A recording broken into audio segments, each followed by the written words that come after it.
As the South became less racist, it became more Republican.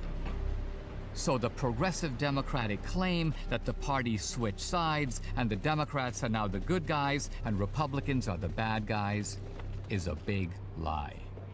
Time to fast forward to the present. The Democrats have just one card left: Charlottesville.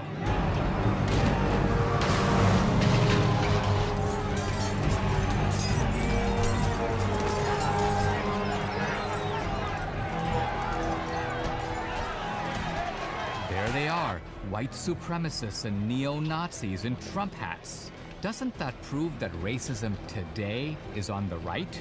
Jason Kessler organized the Charlottesville rally. He's routinely portrayed as a white supremacist and a right-winger. But when the Southern Poverty Law Center looked into his past, they found an Obama supporter who was active in the left-wing Occupy movement. I exposed this on social media. He didn't like it. Dinesh, you go back to India. You shouldn't be here. Number one, you were born in India, and you're just like the other people coming over on these H-1B1 visas. Hello, sir. How are you doing today? We don't need you. But what does Kessler believe? I mean, there is a problem with bankers. There is a problem with the wealthiest people in this country. He still seems to me to be part of that Occupy movement. I decided to talk to someone even more notorious than Kessler, the poster boy of white supremacy. Hail our people! Hail victory!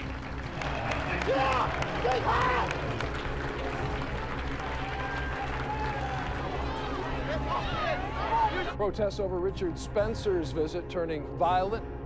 White nationalist Richard Spencer is speaking at the University of Florida. The Governor Rick Scott did declare a state of an emergency. Pepe has become kind of a symbol. Africans have benefited from their experience with white supremacy. If Africans had never existed, world history would be almost exactly the same as it is today. Yeah, you just because we are the genius that drives it. Things. You don't get to tell me what I will be. Because my name's Richard Spencer. Richard Spencer, founder of the so-called alt-right movement. Their movement is broadly referred to as alt-right. Richard Spencer, a prominent member of the alt-right. What does Richard Spencer actually believe? People have called you a Nazi. Are you a Nazi? Oh, no, I'm not a Nazi. I'm not a neo-Nazi. I'm not any of those things. Now, you say you're not a neo-Nazi or a Nazi, and yet in the event that you had right around the time of Trump's inauguration, there were a whole bunch of guys who were giving the Nazi salute. You saw them. Sure. You didn't repudiate them. No. So you thought it was okay to have some Nazi salutes that in response to what you were saying? I uttered the words, hail Trump, hail our people, hail victory. Doesn't hail Trump sound unnervingly like Heil Hitler? Sure. I was being Isn't very that why provocative. you were being provocative? Isn't it fair to say that you know that there is a media left out there that is looking to pin neo-Nazism on the right? And by doing this kind of thing, you're actually playing a part in a script. You're actually giving them what they want, which gives you a lot of media attention. It serves their script, but it actually hurts Trump. No, I don't think the alt-right has hurt Trump in the slightest bit.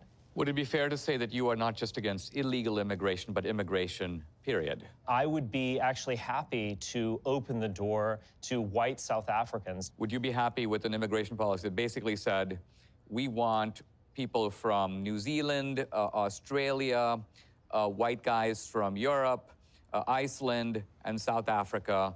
We don't want that many people from, if any, Barbados or Bombay. Yes. Now, this seems very different than Trump. And by that, I mean, isn't it true that the line that Trump is drawing is not a racial line, but a line between the legal and the illegal immigrant? He's made a difference between the illegal and legal, sure, but I ultimately don't support that. Trump was quoted in the paper as saying, if there's an Indian guy working in Silicon Valley and his visa runs out and we have to send him home, that's a loss. That's something we should try to prevent. You disagree? I do disagree with that. The H-1B visa program has been totally detrimental to white people. In Richard Spencer's world, what would you do with non-white immigrants who are here? A good example would be me. I'm a naturalized U.S. citizen. Would you send me home? I hope that we can begin to pursue a new policy of re-immigration. And that would be about allowing people to go home again. I mean, I hear you echoing a white Malcolm X philosophy. Is it fair to say, as a generality and as a succinct way to put it, that you believe in segregation of the races? We do believe in separation, standing on our own feet, among our own kind, and solving our own problems. And that's the only way you'll get a solution to the vital race problem in this country. Mr. Muhammad teaches us to love our own kind and let the white man take care of himself. And so if you and Malcolm X were at the table, you'd get along just fine. I think we could have a respectful dialogue if Malcolm X were at the table. Do you agree that what you're articulating is a philosophy that was very prevalent among really progressive Democrats in the early 20th century? I am sure there are instances in which left-wing thinkers or entities adopted nationalism. What it means to be on the right, what it means to be a conservative, is actually deeply collectivist. It is not individualistic Pause at for a all. moment. So as I would say, as a conservative, I'm conserving the philosophy and the principles of the American founding. You're not. I've been critical of the American founding and throughout my writings, my career. Sure. What was wrong with the American founding? This notion that we will create a state to protect human rights or individual rights. I mean, no state in the history of the world, including the United States, was ever created like that. So all men are created equal, true or false? False, obviously. What about the idea No that... one actually believes that. I mean, seriously, no one believes that. The idea that, let's say, we have a right to life, true or false? I don't think we have rights to really anything. I don't think we should ever pledge allegiance or worship legal documents. And would you agree that at the end of the day, it is the individual who serves the state and not the other way around? There are duties that we have to the state. But this notion of a limited government, which, you know, as you know, the founders saw the government as the enemy of our rights. In other words, Not really. Well, look at That's the Reaganism. Let's look at the Bill of Rights. Congress shall make no law doing this, and Congress shall make no law doing that. So our rights, our First Amendment right, our Second Amendment right to own a gun, our Fourth Amendment right, are seen as protections against a government. No individual has a right outside of a collective community. You have rights, not eternally or given by God or by nature. Who gives them to us? You have them because you're a part of this community. Ultimately, the state gives those rights to you. So the state is the source of rights, not the individual. It simply is. What would be your take on, say, Reagan? I do not think that he was a great president. Who's your favorite president? There is something about Jackson. There's something about Polk as well, someone who only served one term. But I mean, Jackson and Polk, as you know, both Democrats. Party is just the vessel that one uses. I mean, Jackson's the founder of the Democratic Party. You can find perhaps elective affinities, perhaps kind of ironic affinities between myself as an identitarian and a progressive Democrat from the 1920s or something. Have you seen the movie Birth of a Nation? Yes, I have. What did you think of it? It's an amazing film, one of the most important films ever made. Certainly a racialist component to that. It appealed to many Americans, including many presidents. Right, well, that's my point, is that a progressive Democrat, Woodrow Wilson, shows that movie in the White House to the cabinet, and this leads to a kind of Klan revival around the country. So you see why I'm placing you in that tradition? Because that's your team.